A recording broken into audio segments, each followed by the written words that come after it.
রাত্রিবেলা হঠাৎ একটা শব্দে রনির ঘুম ভেঙে গেল। রনি ঘুম থেকে তাড়াতাড়ি উঠে বসল। দেখলো কেউ কোথাও নেই, কিন্তু শব্দটা তো ভেসে আসছে ওর কানে। রনি ভালো করে শুনল, কে যেন ওর নাম ধরে ডাকছে। এদিক ওদিক তাকাতে দেখলো জানলার সামনে কে দাঁড়িয়ে আছে, আর তাকে দেখে রনি রীতিমতো আতঙ্কিত।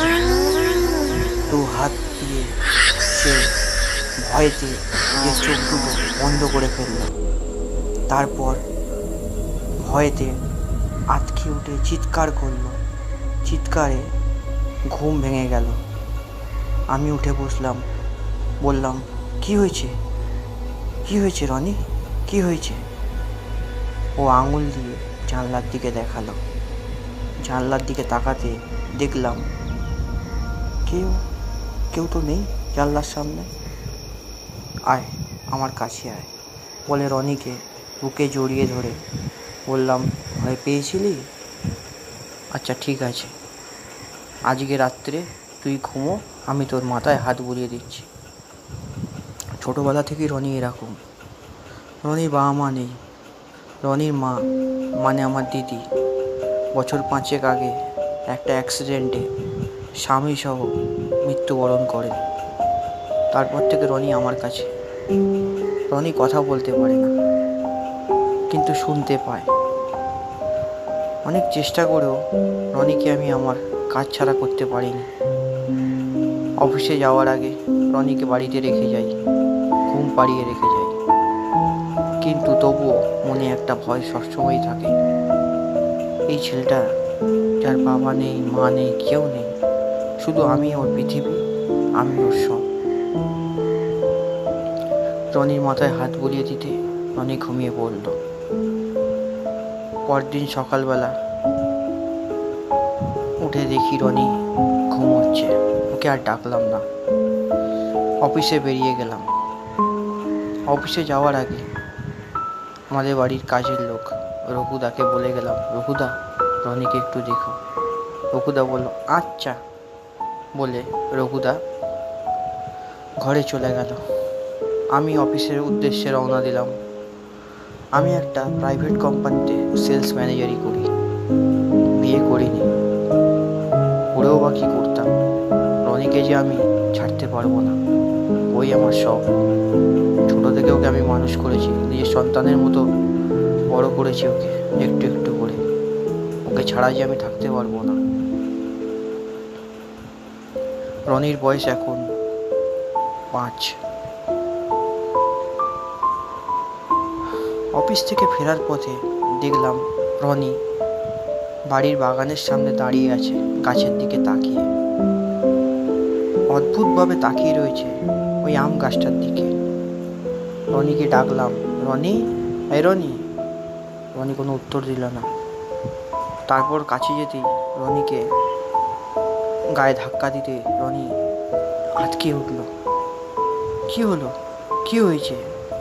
রনি আবার আঙুল দিয়ে দেখালো গাছের দিকে। দেখলাম কেউ তো কোথাও নেই। তাহলে কি রনি কিছু দেখেছিল? দেখে কি ভয় পেয়েছে, নাকি কিছু বলতে চাইছে? ঠিক বুঝতে পারলাম না। রনিকে বললাম, চ ঘরে চ বলে রনিকে নিয়ে আমি ঘরে চলে গেলাম। তার 2 দিন বাদে রনির শরীর খুব খারাপ, খুব জ্বর। ডাক্তার ডেকে আনলাম।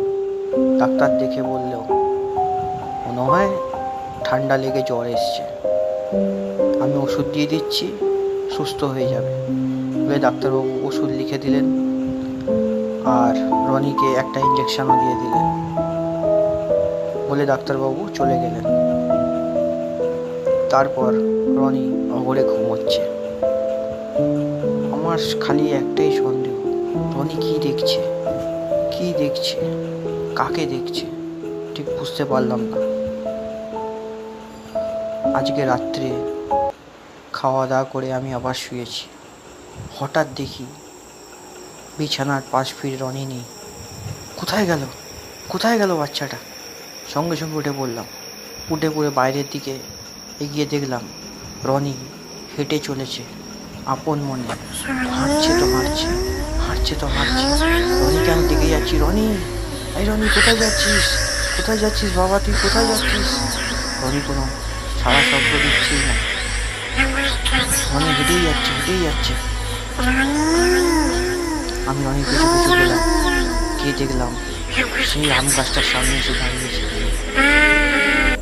তারপর যা দেখলাম তাতে তো আমি অবাক হয়ে গেলাম। দেখলাম আম গাছ থেকে নেমে এলো একটি ছায়ামূর্তি। ছায়ামূর্তিটা অস্পষ্ট, আস্তে আস্তে স্পষ্ট হয়ে উঠল। একটি নারী,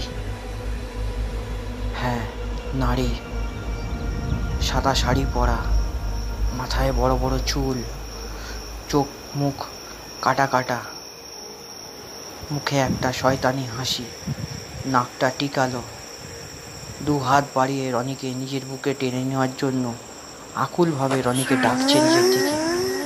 আমি বললাম, রনি যাস না, রনি যাস না। রনি তো আমার কোনো কথাই শুনছে না। রনি আস্তে আস্তে ওই মহিলার দিকে এগিয়ে চলছে। মনে হচ্ছে যেন রনি যেন একটা ঘোরের মধ্যে রয়েছে, রনিকে যেন সে নিজের দিকে ডাকছে। হায় ভগবান, কী করবো এখন? ছোট রনিকে মেরে ফেলবে। কিছু বুঝে উঠতে না পেরে আমার তো কিছুই করার ছিল না। কি করব, কি করব কিছুই বুঝতে পারছি না। তখন আমি ভগবানের শরণাপন্ন হলাম। এই ঈশ্বর, এই ঈশ্বর কিছু একটা করো, বাচ্চাটাকে যেও মেরে ফেলবে। কোথায় যেন একটা আজানের শব্দ পেলাম, কানে ভেসে আসছে। সে শব্দ শুনে সঙ্গে সঙ্গে ওই মহিলাটি অদৃশ্য হয়ে গেল। রনি অজ্ঞান হয়ে পড়ে গেল মাটিতে। রনিকে আমি তুলে আনলাম। রনি, রনি, রনি। রনি তখন জ্ঞানহীন অবস্থায় পড়ে রয়েছে মাটিতে। রনিকে ঘরে নিয়ে গেলাম, নিয়ে আবার ডাক্তার ডেকে আনলাম। রনি অজ্ঞান হয়ে গেছে। ডাক্তারবাবু বলল প্রচণ্ড ভয় পেয়ে মনে হয় অজ্ঞান হয়ে গেছে রনি। এক কাজ করুন, 24 ঘন্টা ওর ওপর অবজারভেশন রাখুন, দেখুন যেন ঘর থেকে বেরিয়ে না যায় বলে ডাক্তারবাবু চলে গেলেন। আমি সারা রাত্রি জেগে রইলাম, যদি কিছু হয় সেই ভয় পেয়ে। রঘুদা বলল, এসব কিছু ডাক্তারের কাজ নয়, তুমি বঞ্চন বাবু কোনো ভালো ওঝা বা তান্ত্রিকের কাছে যাও, দেখিনি রনি বাবা ভালো হয়ে উঠবে। রঘুদার কথাটা ফেলে দেওয়ার নয়।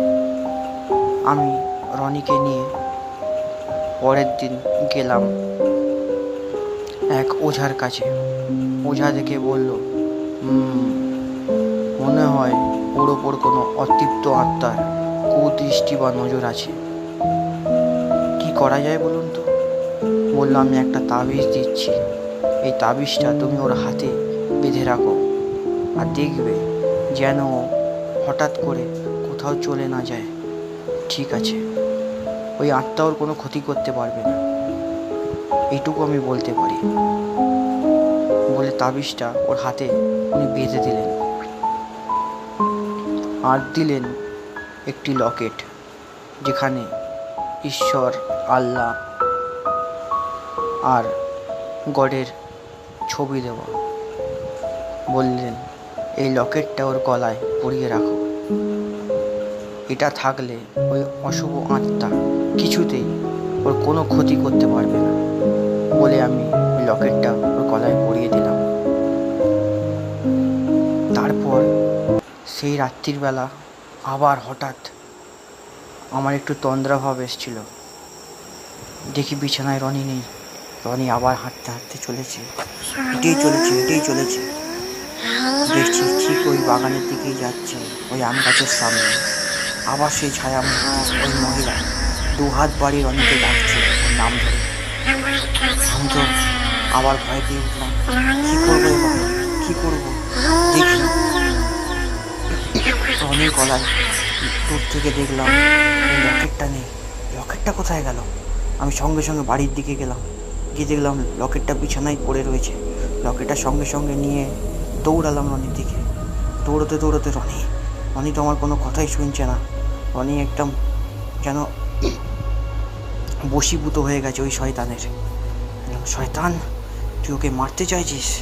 দাঁড়া, বলে আমি লকেটটা ওর সামনে তুলে ধরলাম ওই মহিলার দিকে। মহিলাটাই ভয় চেঁচাতে লাগলো, বাঁচাও বাঁচাও করতে লাগলো। না না বলে হঠাৎ করে সে অদৃশ্য হয়ে গেল। আমি লকেটটা ভালো করে বাঁধলাম রনির গলায়, বেঁধে রনিকে বললাম, চ বাবা, চ বাড়ি চ, বলে আমি নিয়ে গেলাম। পরের দিন আবার আমি মাজারে যাই, গিয়ে ওখানে গিয়ে সব জানাই রনির সাথে কী হয়েছিল। সব দেখে বাবা বললেন, ও কোনো শয়তানি জিন আছে যে ওর ওপর নজর দিয়ে রেখেছে। কিন্তু এ কী করা যায়? এ কি ওকে মেরে ফেলবে রনিকে? না, কিচ্ছু করতে পারবে না। এই নিয়ে দুবার, তৃতীয়বার ওকে মারার চেষ্টা করবে। এক কাজ করো, ওকে আজ রাত্রে এই বাবার মাজারের সামনেই রেখে যাও, দেখি ও কী করে। তাই হলো। রনিকে আমি বাবার হাতে তুলে দিলাম। বাবা তখন ওকে মাজারের দরগার সামনে বসিয়ে রাখলো। ঠিক রাত্রি তখন 3টে, ওই অশুভ আত্মা আবার এলো, দূর থেকে রনিকে ডাকছে। রনি দেখছি আত্মা, কিন্তু যাচ্ছে না। আবার রনিকে ডাকছে, রনি যাচ্ছে না কিছু। তখনই আত্মা বাধ্য করে রনিকে নিচের দিকে টানার চেষ্টা করলো, সম্মোহিত করল। রনি তাও গেল না। তখনই আত্মা আর সহ্য করতে না পেরে নিজেই অদৃশ্য হয়ে গেল। আমি পুরো বিষয়টা গাছের আড়াল থেকে দেখলাম। বাবা বললেন, দেখলি, বলেছিলাম না ওর শয়তানি আত্মার আর কোনো ক্ষমতা নেই, ও আর এখানে আসতে পারবে না। আজ থেকে তোর রনি অভিশাপ মুক্ত হলো। অভিশাপ? হ্যাঁ, অভিশাপ। আসলে তোর দিদি, তোর জামাইবাবু অ্যাক্সিডেন্টে মারা যায়নি, এই আত্মার জন্যই তাদের মৃত্যু ঘটেছিল। রনি তখন খুব ছোট। এই আত্মার অনেক দিন ধরে লোভ ছিল রনির ওপর। ও, তার মানে ও অনেক দিন ধরেই রনিকে, হ্যাঁ, অনেক দিন ধরে রনির ওপর নজর রেখেছিল। ভেবেছিল ওকে মেরে ওকে নিয়ে যাবে নিজের অশুভ দেশে, খারাপ জায়গায়, যেখানে অশুভ আত্মারা থাকে। কিন্তু সে পারেনি। আজ থেকে রনির নতুন জীবন শুরু হলো।